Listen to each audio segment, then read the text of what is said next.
मातृशक्ति को नमन। स्टूडियो में आपका हार्दिक स्वागत है, अभिनंदन है, सत्कार है। सनातन सत्य, दृष्टि विज्ञान, जैसी दृष्टि वैसी सृष्टि कार्यक्रम के अंतर्गत हम आपको कुदरत की रचना और कुदरत के कानून के माध्यम से आपको स्नेह सनातन सुख देना चाहते हैं, जो कि आगे जाकर के आपका शाश्वत सुख बन जावे। शाश्वत सुख की प्राप्ति करना सनातन सत्य का उद्देश्य है, उसकी मंजिल है, उसकी मोटो है, उसका एम है, उसका गंतव्य है। ये सारा कार्य हम अलग अलग एपिसोड्स के माध्यम से करते हैं। तो आज का हमारा बहुत ही सुंदर विषय है कि प्रेक्षा ध्यान के द्वारा स्वास्थ्य। भाई और बहनों, दो शब्द हमारे सामने आया, एक तो प्रेक्षा ध्यान और दूसरा स्वास्थ्य। पहले मैं स्वास्थ्य की परिभाषा करता हूँ। स्वास्थ्य का संधि विच्छेद करें तो स्व में अवस्थित होना, अपने आप में अवस्थित होना। अपने आप कौन हैं? आप एक शुद्ध आत्मा हैं, जो प्रभु हमारे भीतर विराजमान है इस शरीर के अंदर, और उसी की प्रेजेंस से सारी गतिविधियां होती है, मन की, वचन की, काया की। उन सारी गतिविधियां जो है ये प्रभु के माध्यम से होती है। अगर प्रभु होता है तो गतिविधि होती है, और प्रभु अगर चला जाता है, हंसा अगर उड़ जाता है, तो ये शरीर जो है मिश्र चेतन से जड़ बन जाता है और इसको जला दिया जाता है। इसीलिए कुल मिलाकर बात ये है कि सारी जो इम्पोर्टेंस है वो इम्पोर्टेंस इस हमारे भीतर विराजमान आत्मा की है, उसके अंदर अवस्थित होना ही स्वास्थ्य है। और विश्व की सबसे बड़ी संस्था, आज विश्व में 210 कंट्रीज है, वो हेल्थ के बारे में जो सबसे बड़ी संस्था है वो वर्ल्ड हेल्थ ऑर्गेनाइजेशन है। उस वर्ल्ड हेल्थ ऑर्गेनाइजेशन ने स्वास्थ्य को 5 भागों में बांटा है, जिसके 5 में पांचों तरह के स्वास्थ्य है। वह व्यक्ति पूर्ण स्वास्थ्य है, वो होलिस्टिक हेल्थ वाला है। वो 5 स्वास्थ्य कौन से हैं? फिजिकल हेल्थ, इसका अर्थ हो गया कि हमारा शारीरिक स्वास्थ्य। मेंटल हेल्थ, मानसिक स्वास्थ्य। इमोशनल हेल्थ, भावनात्मक स्वास्थ्य। और उसके बाद के अंदर स्पिरिचुअल हेल्थ, आध्यात्मिक स्वास्थ्य। इन सारे स्वास्थ्यों को प्राप्त करने से हमारा जो स्वास्थ्य हमें मिलता है वह सोशल हेल्थ है। इसका मतलब वो सामाजिक स्वास्थ्य है। हम समाज में अच्छे व्यक्ति बन करके व्यवहार करते हैं। तो ये पांचों तरह के स्वास्थ्य की प्राप्ति करने के लिए जो है हम प्रेक्षा ध्यान का प्रयोग करते हैं। और प्रेक्षा ध्यान में वो अर्हता है कि ये पांचों तरह के स्वास्थ्य को प्राप्त कर सकता है, जो कि मैं आपको बताऊंगा। प्रेक्षा प्लस ध्यान। प्रेक्षा का मतलब देखना, और ध्यान का मतलब एकाग्र होकर के देखना। देखना कैसे? हर व्यक्ति देखता है, लेकिन देखना एक कला है। हाउ टू सी, आउटवर्ड और inward, this is a very big art. वो जीना कैसे, वो देखना कैसे है? राग द्वेष मुक्त होकर के देखना प्रेक्षा कहलाता है। और उस प्रेक्षा की एकाग्रता होती है तो प्रेक्षा ध्यान कहलाता है। वो राग द्वेष हमारी बाह्य आँखों से देखें तो भी राग द्वेष मुक्त होकर के देखें, और भीतर की आँख से देखें तो भी राग द्वेष मुक्त होकर के देखें। तो प्रेक्षा ध्यान का मुख्य उद्देश्य, प्रेक्षा ध्यान का मुख्य सूत्र है कि राग द्वेष मुक्त होकर के देखना। और सब दुखों की जो जड़ है, जननी है, वही राग द्वेष है। राग द्वेष एक विषमता है। राग द्वेष एक पापकारी प्रवृत्ति है। राग द्वेष पक्षपात को पैदा करता है। राग द्वेष व्यक्ति में टेंशन पैदा करता है। राग द्वेष व्यक्ति में स्ट्रेस और स्ट्रेन पैदा करता है, यानी जो सुख दुख की अनुभूति कराने वाला है ये राग द्वेषी है, ये राग द्वेषी अज्ञान है। जब इस हम अज्ञान को ज्ञान रूपी दीपक से, ज्ञान रूपी दीपक क्या है? एक संभाव, उस संभाव से हम राग द्वेष को जीत लेते हैं। उस ज्ञान से जब राग द्वेष को जीत लिया जाता है तो हम वीतराग बन जाते हैं, और जो व्यक्ति वीतराग बन जाता है उसका राग द्वेष समाप्त हो जाता है और वह इस औदारिक शरीर में ईश्वर का रूप हो जाता है। और वीतराग बना हुआ व्यक्ति जो है अंतर मुहूर्त के अंदर, इसका अर्थ होता है कि न्यूनतम अवस्था एक समय की होती है, आँख झपकते हैं कई समय निकल जाते हैं, और अधिकतम सीमा 48 मिनट की होती है। इस सीमा के अंदर वह व्यक्ति जो है वह पूर्ण रूपेण जो है केवल ज्ञान को प्राप्त कर लगता है, यानी उसको संपूर्ण ज्ञान होता है। और जो केवल ज्ञानी होता है उसको भूत की, भविष्य की, वर्तमान की और जड़ और चेतन की कोई अवस्था हो, सब चीज़ों की उसको जानकारी होता है। Because he has got the absolute truth, he is the holder of the absolute truth, and only the Arihant और Kevali who is holding the absolute truth, he is Aptaputra, and his version is always correct, and no proof of his version is needed. तो इसीलिए प्रेक्षा ध्यान के द्वारा हम स्वास्थ्य, पांचों तरह के स्वास्थ्य को प्राप्त कर सकते हैं। इसलिए प्रेक्षा ध्यान एक होलिस्टिक पैथी है। अब मैं आगे लेके चलता हूँ। प्रेक्षा ध्यान के कुल 8 चरण हैं। पहला जो चरण है वह है कायोत्सर्ग, दूसरा चरण है अंतर यात्रा, तीसरा जो चरण है वह है हमारी श्वास प्रेक्षा, चौथा चरण है शरीर प्रेक्षा, पांचवा जो चरण है वह है कि जो है वो जो हमारी चैतन्य केंद्रों की प्रेक्षा करना, छठा ज्योति केंद्र की प्रेक्षा करना, और सातवां जो है वह अनुप्रेक्षा करना, आठवां जो है लेश्या ध्यान। इस तरीके से ये 8 तरह के, जैसे कि हमारे पतंजलि योग के अंदर अष्टांग योग है, उसी तरीके से प्रेक्षा ध्यान के अंदर ये 8 अंग है। उससे हम होलिस्टिक हेल्थ को प्राप्त कर सकते हैं।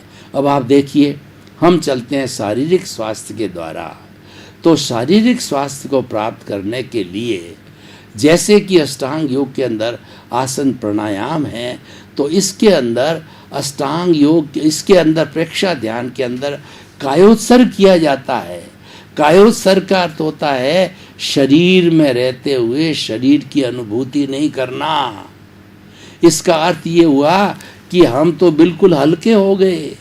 हम कायोत्सर्ग करते हैं और उसका धीरे धीरे अभ्यास हमारी प्रैक्टिकल लाइफ में भी लाते हैं, तो हमारा श्वास नियंत्रण हो जाता है और काया का उत्सर्ग हो जाता है, और कायोत्सर्ग होते ही हमारे को फिजिकल हेल्थ की प्राप्ति हो जाती है, शरीर बहुत हल्का हो जाता है।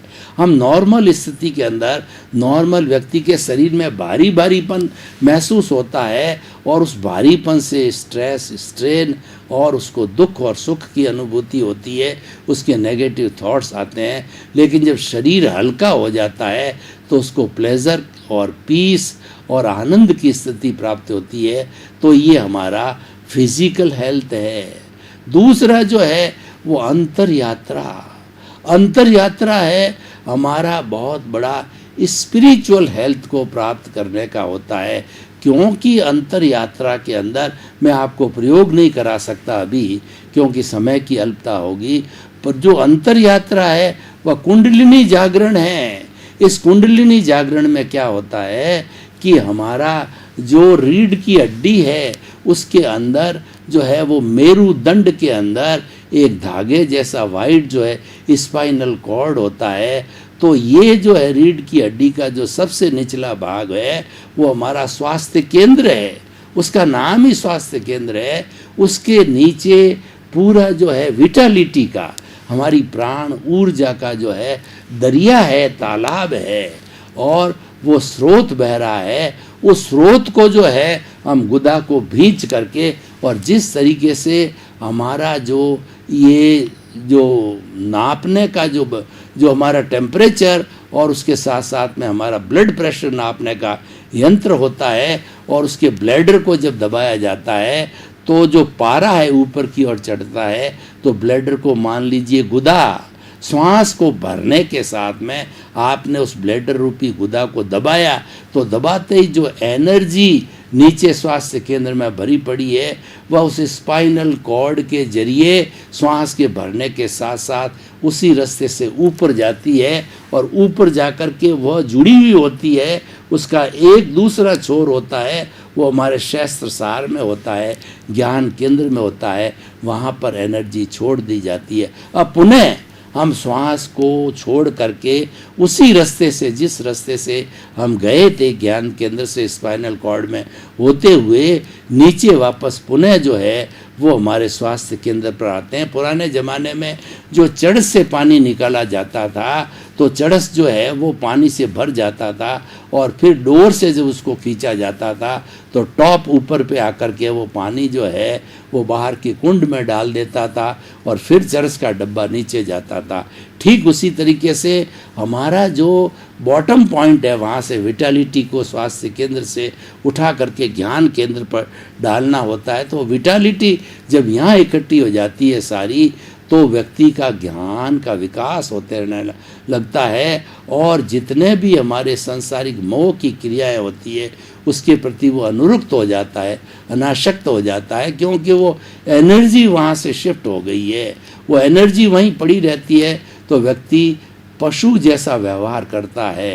कुकर सूकर करते हैं और खान पान रस भोग, तुलसी वृथा न खोइए यह तन भजने योग। यानी जो हमारी विटालिटी है वह विटालिटी ज्ञान का काम करने के लिए उपयोग में आए, और हम जो उसको व्यर्थ खर्च ना करें, जो कि कुकर शुकर सामान्य व्यक्ति जानवर पशु भोग विलास में करते हैं, वो नहीं करके उस विटालिटी को ऊपर लाते हैं, तो हम बहुत बड़े ज्ञानी बन जाते हैं।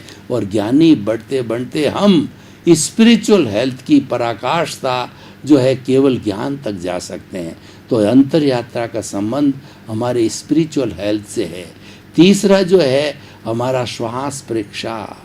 श्वास जो है आता है और जाता है, और श्वास के साथ हमारा सारा जो संबंध है वो जो है हमारे इमोशनल हेल्थ के श्वास है। अगर श्वास की संख्या को घटाया जाता है तो हमारे जितने भी इमोशंस होते हैं, हमारे जितने भी नेगेटिव थॉट्स होते हैं, वो तिरोहित हो जाते हैं, वो समाप्त हो जाते हैं। इसीलिए परीक्षा ध्यान का जो तीसरा चरण श्वास परीक्षा है वो सीधा हमारे भावनात्मक विकास से जुड़ा होता है। श्वास की संख्या पर मिनट हम कम कर देते हैं, श्वास परीक्षा करते हैं, अनुलोम विलोम करते हैं, और उसके साथ साथ के अंदर भस्त्रिका प्राणायाम जो किया जाता है वह कपाल भाती की जाती है, जो सब श्वास से जुड़े होते हैं। तो श्वास परीक्षा के माध्यम से जो है हम जो है अपने भावनात्मक विकास को अच्छा कर सकते हैं। अगला है शरीर परीक्षा। ये शरीर परीक्षा का अर्थ होता है हम अपने चित्त को, प्रभु चित्त जो है वो चेतना की शक्ति है, वो एक चेतना की किरण है, वो प्रभु का अंश है, वो प्रभु का प्रतिनिधित्व है। जब इस चित्त को हम पूरे शरीर के अंदर घुमा करके एक एक कोशिका तक लगाते हैं और इस शरीर के दर्शन करते हैं, जैसे मंदिर में प्रभु के दर्शन किए जाते हैं, तो भीतरी भीतरी जो है हम पूरे चित्त को घुमा करके और एक एक अवयव, एक एक टिश्यू, एक एक सिस्टम, एक एक कोशिका स्पर्श करते हैं और उसको देखते हैं।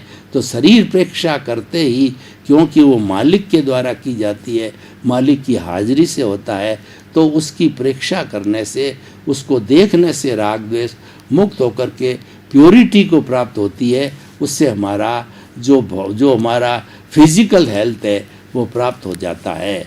तो इस तरीके से श्वास प्रेक्षा, शरीर प्रेक्षा और उसके बाद में लेशिया ध्यान।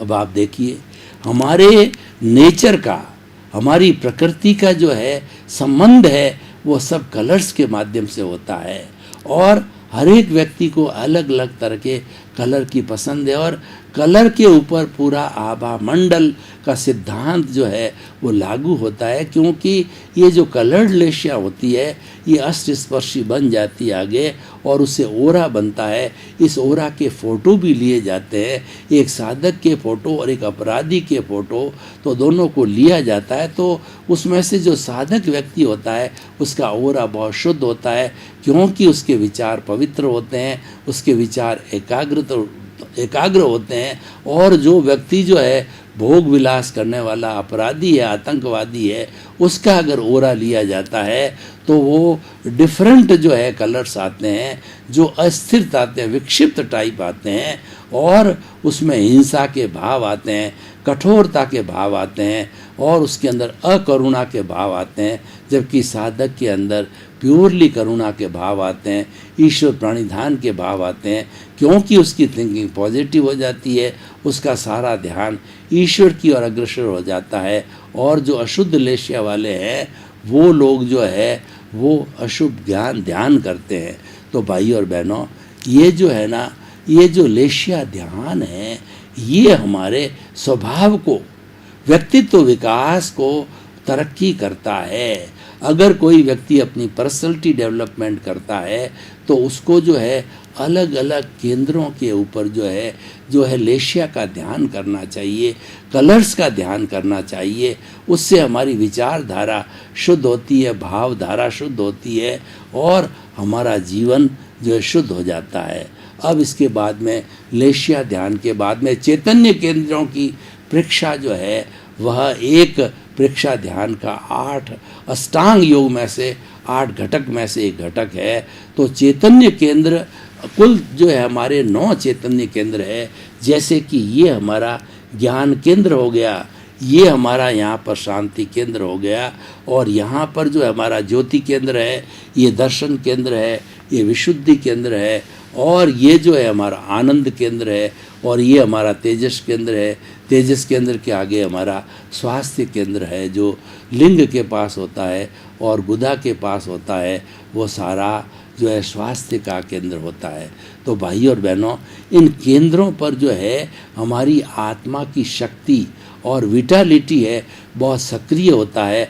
आत्मा या सघन होती है, तो इस सघन आत्मा के स्थान के ऊपर हम अगर चैतन्य केंद्रों पर अलग अलग जगह पर ध्यान करते हैं तो अलग अलग ध्यान करने पर हमारा ध्यान टिक जाता है। और जिस स्थिति पर ध्यान किया जाता है, हर एक अपने चक्र का अपने अपने स्थान का महत्व है।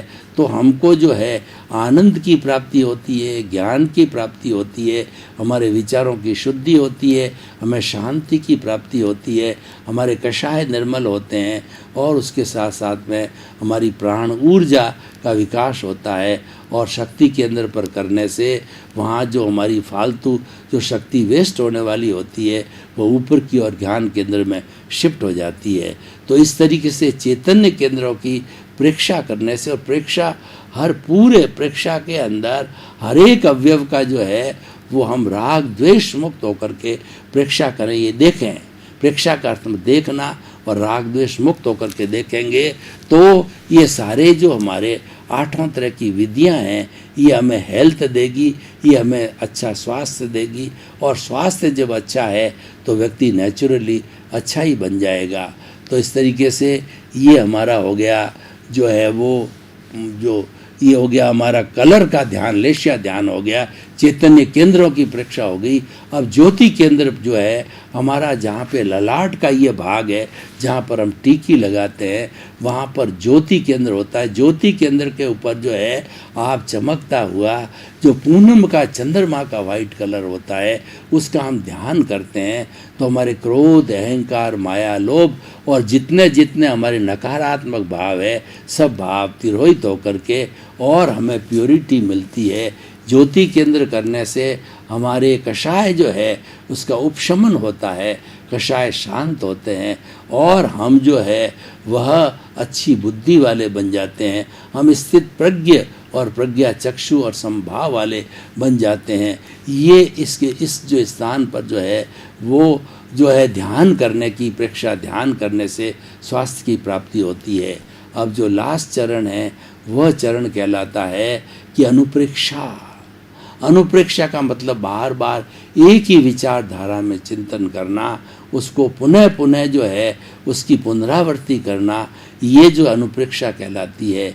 जैसे कि उदाहरण तौर पे मान लीजिए हमारे जीवन में हिंसा के ज़्यादा भाव आते हैं, तो हम अनुप्रेक्षा करें कि मेरा जो है जीवन अहिंसा की ओर प्रवृत्त हो रहा है और अहिंसा के ज़्यादा से ज़्यादा परमाणु मेरे भीतर आ रहे हैं और अहिंसा का जीवन मुझे प्रिय होने लग गया है, और मैं जो संकल्प करता हूँ कि प्राणी मात्र के प्रति कोई भी हिंसा का भाव नहीं करूँगा। तो ऐसे जो है अनुप्रेक्षा बार बार चिंतन करने से उस व्यक्ति के अंदर विचारों की शुद्धता आती है और वह व्यक्ति जो है समझने लग जाता है कि हमारा जीवन हमें बदलना है। और वास्तव के अंदर अपने आप को बदलने के लिए ये अनुप्रेक्षा बहुत काम की चीज़ होती है।